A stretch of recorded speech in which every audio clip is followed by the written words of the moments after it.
Yo, what is up guys, it's Pedro here, and in today's video I will be talking about free agent linebacker Anthony Walker visiting the Washington Commanders, if I think it will happen, and how much of an upgrade do I think it would be over our current linebackers.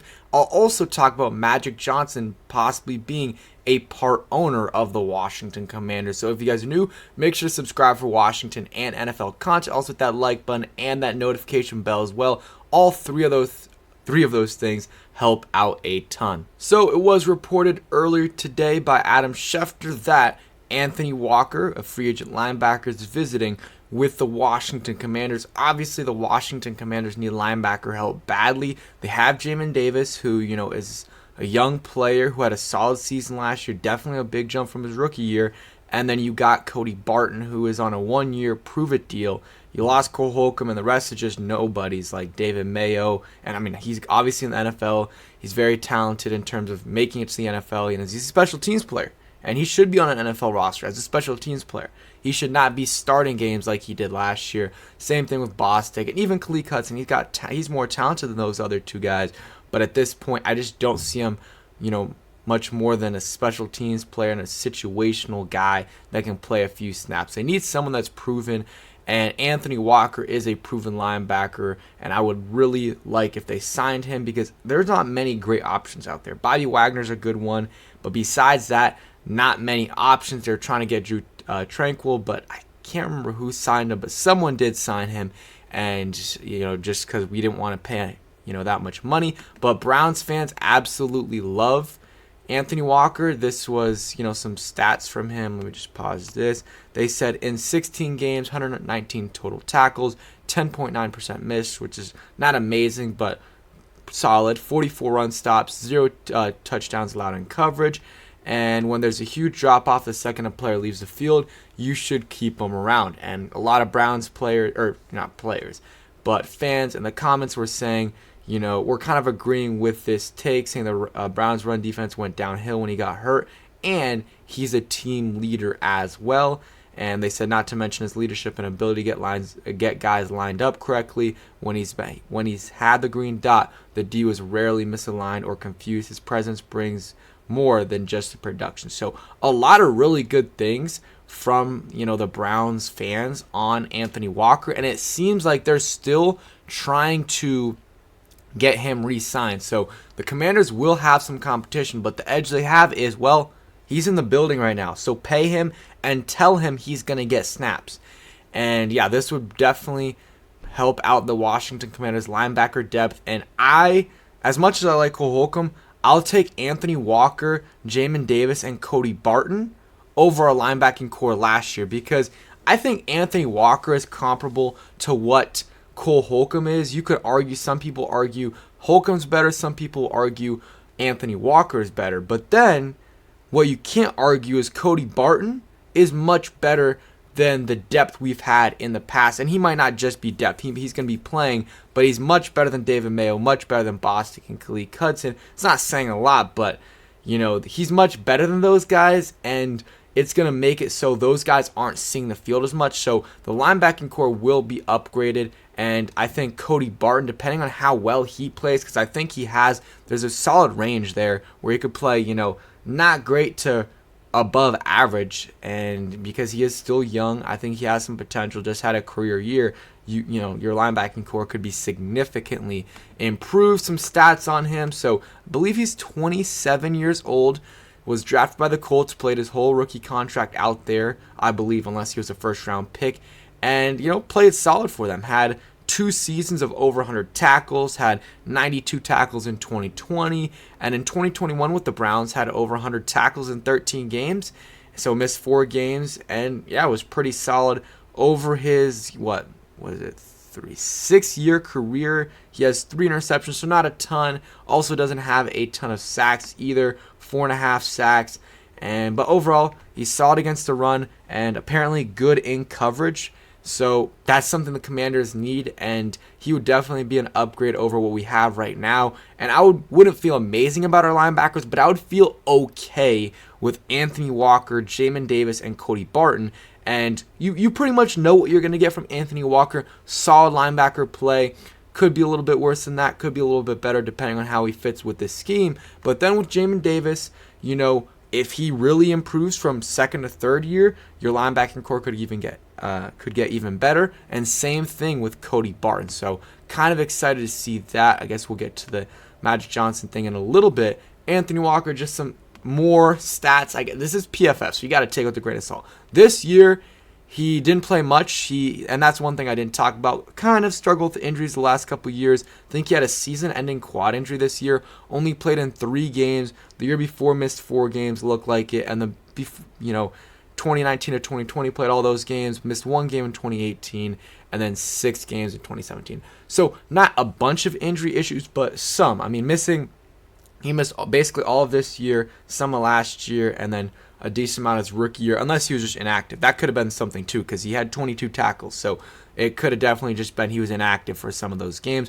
PFF, take it with a grain of salt, but 82.7 overall PFF grade this year in 3 games, which is amazing. I saw the advanced coverage stats on a site, and he allowed -8 passing yards this year, which is interesting right there. And he was really good this year in the 3 games he played. It's only 3 games. You look at 2021, and by the way, an 82.7 PFF grade is is elite basically. Like, you're getting to that elite minimum Pro Bowler, but you're getting to that elite level of player based off what PFF thinks. A 69 is very good as well. That's an above average player, and that's what he had in the 2021 season. You look at 2020, I think it was a little bit worse. 48, way worse. 48, that's not good at all. And then 2019 was a 61, which is a little bit, which is solid for PFF. And you guys can look a little bit more as well, just giving you guys some more context. So is he going to be a Pro Bowler for us? Probably not.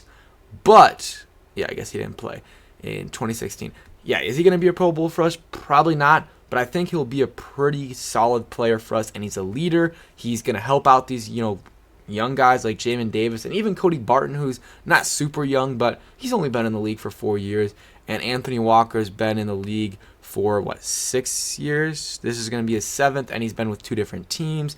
And, he's played with Jacoby Brissett on both the Colts and the Cleveland Browns. So that just, it doesn't really matter, but just a fact I saw on Twitter. Forgot who it was, but it was a good fact. So that's just another thing to consider right there. So will I be devastated if we don't get Anthony Walker? No, but I'll be a little bit upset, because what I will be not devastated with, but I'll be very, very irritated with, is if we don't sign a solid veteran linebacker this offseason. Because drafting a guy, let's say in the 3rd round, isn't enough, just because I don't know how much of an impact they'll make in their rookie year. But someone like Anthony Walker, we know they're going to be solid. Sign him, pay him whatever, $3-4 million. His last couple contracts have not been a lot. It's been 1 year $3 million deal, 1 year $4 million deal. So he's coming off an injury, shouldn't be too much. Pay him $3 million, $4 million, give him some incentives. If the contract is close with the Browns, give him the same that the Browns are giving. Just increase the contract in terms of incentives. So tackles, maybe some sacks or interceptions or some advanced stats as well, just so that if he does play well, I'm fine paying him a little bit more as well. And they can create cap space by, pay cut for Roulier or Logan Thomas, or, restructuring someone like Jonathan Allen's contract, or some of these other guys. Allen's not taking a pay cut. I'm just saying restructuring that deal and, converting some of that to a signing bonus. But that might not happen until a new owner comes. And then real quick, on to the Magic Johnson news. So it was reported by Eben Novy-Williams. He said, Magic Johnson has joined the Josh Harris group bidding on the Commanders. Johnson has ownership experience with the Dodgers, LA Sparks, and LAFC, and was part of the Harris' bid for Broncos. So this is something where I'm okay, this is legit. It seems like this guy is legit, and it's not just a rumor. Obviously, this guy is a credible source. He is a reporter for Sportico, and a lot of this makes sense. You see the clues in there as well. Johnson was a part of Harris's bid for the Broncos. He also has experience with other teams as well. This makes more sense than the random guys on Twitter saying, oh, Josh Harris has officially bought the team for $6.2 billion and will be finalized in the next couple of days. That's just BS. And some of these other newspapers have been posting BS, in the past, like past couple months, or false agendas from different sides of this situation, whether it be Dan, the bidders, or someone else, maybe the NFL, I don't know.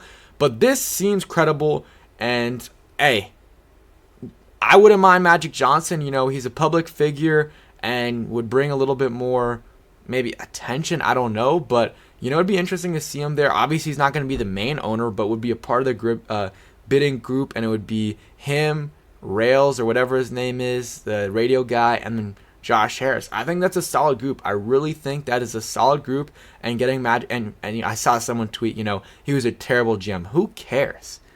Who cares?